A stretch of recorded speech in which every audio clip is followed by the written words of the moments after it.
Le prince Isfar est appuyé à sa fenêtre. Il égare ses yeux dans le jardin où il avait tant joué, où il avait été tant heureux lorsqu'il était enfant. Mais en grandissant, on le préparait à la succession du roi, son père. Et vivre à la cour, avec tous les faux-semblants, les quêtes de pouvoir, les codes d'apparat, avait altéré sa jovialité. Par-dessus tout, lorsque son père et sa mère le pressaient de trouver une épouse,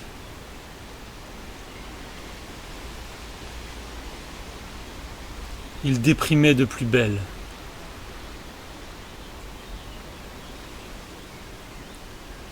Il s'arrache à sa triste méditation parce que une idée jaillit à son esprit. Le soir même, il parle de ses projets à son père et à sa mère. Il a trouvé sa princesse. La joie de ses parents est de courte durée. En effet, la femme qu'a choisi leur fils est retenue dans un château dirigé par un sorcier qui soumet chaque prétendant à 3 épreuves. En cas d'échec, le prétendant est transformé en pierre. Mais Isfar est décidé. C'est eux qui le poussent à faire ce choix. Ils veulent qu'il se marie. Il se mariera avec cette princesse ou personne. Pendant 3 jours, Isfar se prépare. Une fois parti, le prince Isfar profite d'être seul et de sa liberté soudaine. Il ne va clairement pas au château tout de suite. Il se lie d'amitié avec un premier compagnon de voyage, Hir, qui peut s'étirer jusqu'à prendre la taille d'un pain, ce qui lui a valu d'être rejeté par la société, même s'il peut prendre une stature plutôt normale, quoique grande et fine. Son deuxième compagnon se prénomme Lédan. Il est lui aussi rejeté par la société parce qu'il peut aspirer ou boire une grande quantité d'air ou d'eau en gonflant son ventre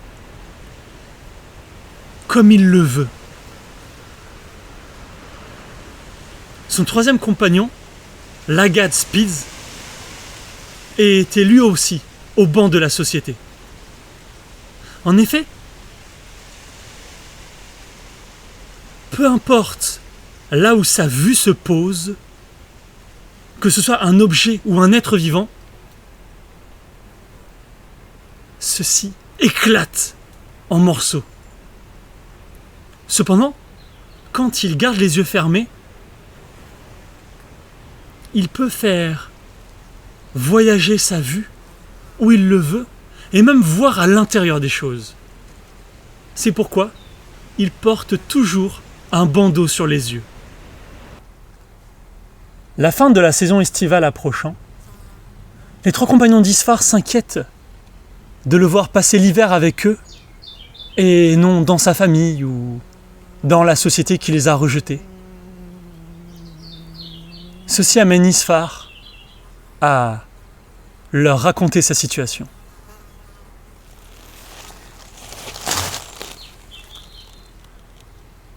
Ma mère et mon père, le couple royal, oui, je suis le prince,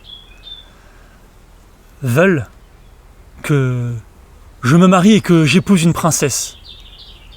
Mais Je ne veux pas me plier à ses exigences et me lier aveuglément à une personne que je ne connais pas. Et je refuse de m'enfermer dans le carcan royal. Certes, je le sais. Être roi implique d'avoir la responsabilité de son royaume, de son peuple. Mais je veux être un monarque humain. Donc, je dois penser à moi et à mon bien-être. Je ne pense pas qu'on puisse être un bon souverain si on n'a pas d'humanité en soi. Et pour cela, par provocation, je leur ai dit que je voulais épouser la princesse du fort Pétrasor. Les 3 compagnons sursautent. Ils savent très bien que le fort Pétrasor est gardé par un sorcier qui veille jalousement sur la princesse et qui défie chaque prétendant avec 3 épreuves. En cas d'échec, le prétendant se voit changer en statue de pierre. Cependant, ils ont appris à apprécier Isfar, à aimer ce prince et ses qualités. Aussi, ils se décident à l'aider. Isfar, tu nous as ouvert et offert l'humanité dont la société nous avait privés. Nous sommes fiers d'être tes compagnons et nous serions fiers de contribuer à ton développement. Aussi, nous allons t'accompagner au fort Pétrasor et nous t'apporterons toute l'aide que nous pouvons t'offrir pour remporter ces 3 épreuves. Et les 4 compagnons se mettent en route pour profiter des derniers jours de chaleur estivale pour affronter le sorcier du fort Pétrasor. Isfar et ses compagnons se présentent au château d'abord comme d'humbles voyageurs qui demandent l'hospitalité. Ils font ainsi la connaissance du sorcier, de la princesse. Ils découvrent les environs. Et la princesse leur avoue assez vite qu'elle se sent comme prisonnière de ce château et qu'elle aimerait que quelqu'un vienne la délivrer de l'emprise de ce mage. Isfar et ses compagnons décident donc de relever le défi des 3 épreuves du sorcier du fort Pétrasor. La première épreuve donnée par le mage du fort Pétrasor consiste à veiller la princesse pendant une nuit. Si au petit matin, elle n'est plus dans son lit, Isfar et ses compagnons devront la retrouver et auront jusqu'à midi précise pour la ramener au château. Isfar et ses compagnons s'installent donc dans la chambre de la princesse pour veiller sur son sommeil. Mais le sorcier ne l'entend pas de cette oreille et il leur jette un sort pour les endormir. Et au petit matin, la princesse n'est plus dans son lit. Ils commencent à chercher la princesse dans le château, dans les jardins du château, sans succès. Soudain, Lagadspeed a une idée. Il se concentre et fait voyager sa vue autour du château, de plus en plus loin. Soudain, il la voit, à 100 lieues du château, enfermée par un sort du mage dans une cerise. Ni ni deux, il s'étire comme un pain jusqu'à prendre sa taille maximale il prend la Gatspeed sur l'épaule pour lui indiquer le chemin et il part dans la campagne. En un rien de temps, les 100 lieues sont parcourues.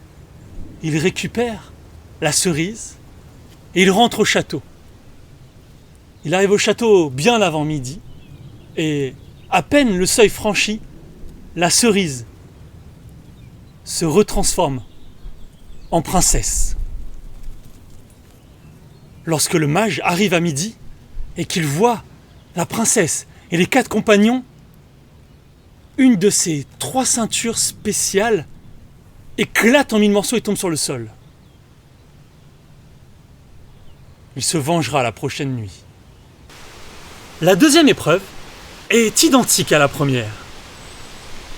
Isfar et ses compagnons devront veiller sur la princesse pendant la nuit, et si au petit matin elle n'est pas dans son lit, ils auront jusqu'à midi pour la retrouver et la ramener au château.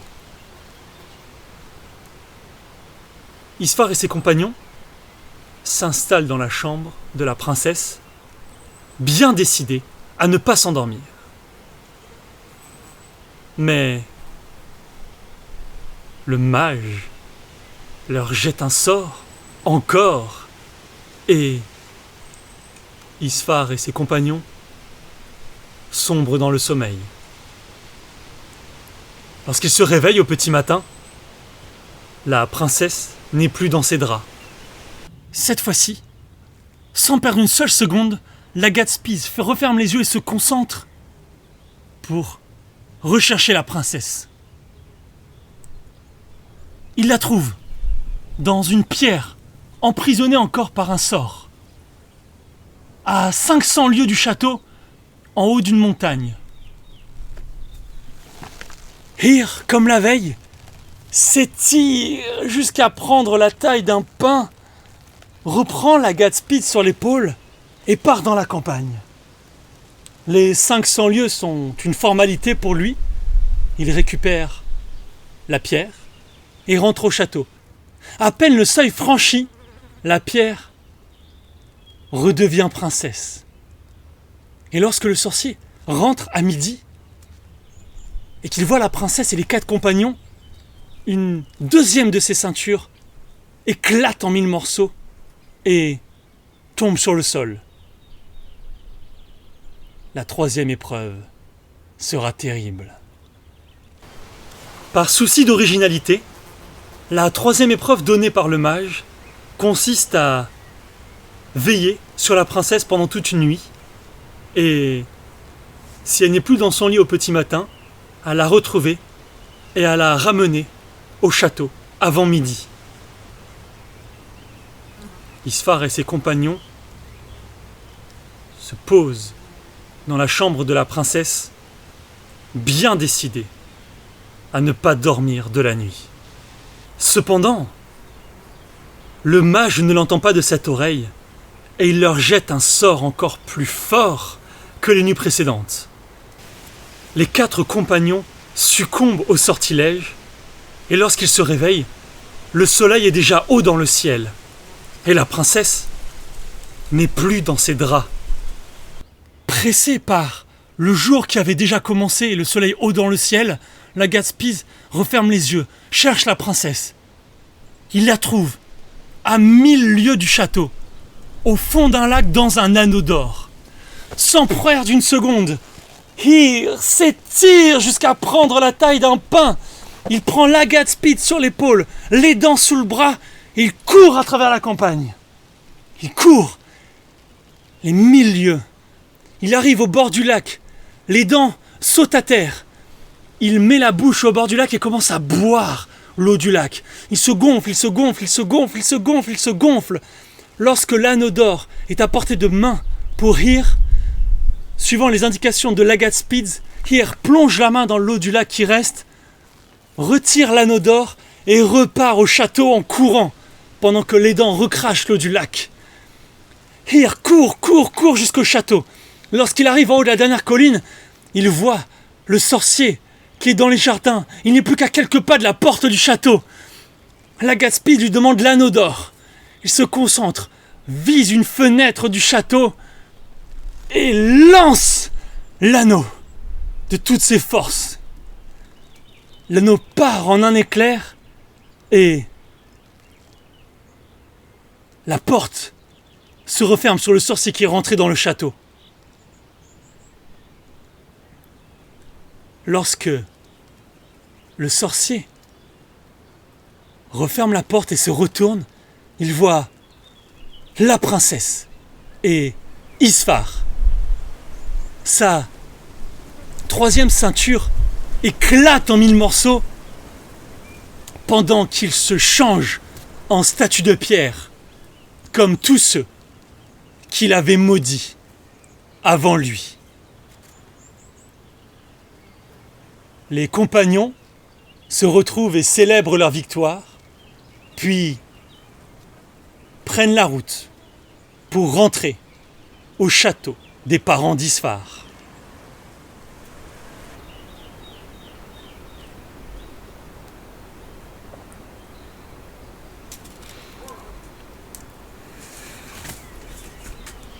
Est-ce que je mets comme ça pour la fin ? Ouais.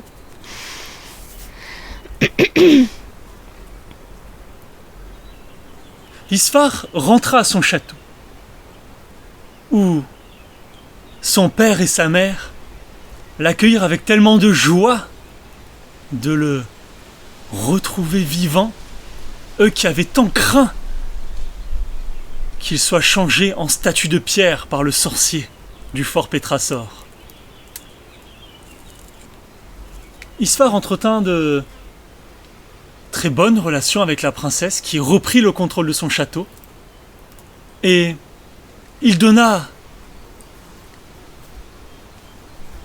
un beau terrain à ses 3 compagnons d'armes et ils devinrent ses plus proches conseillers, ses plus proches amis.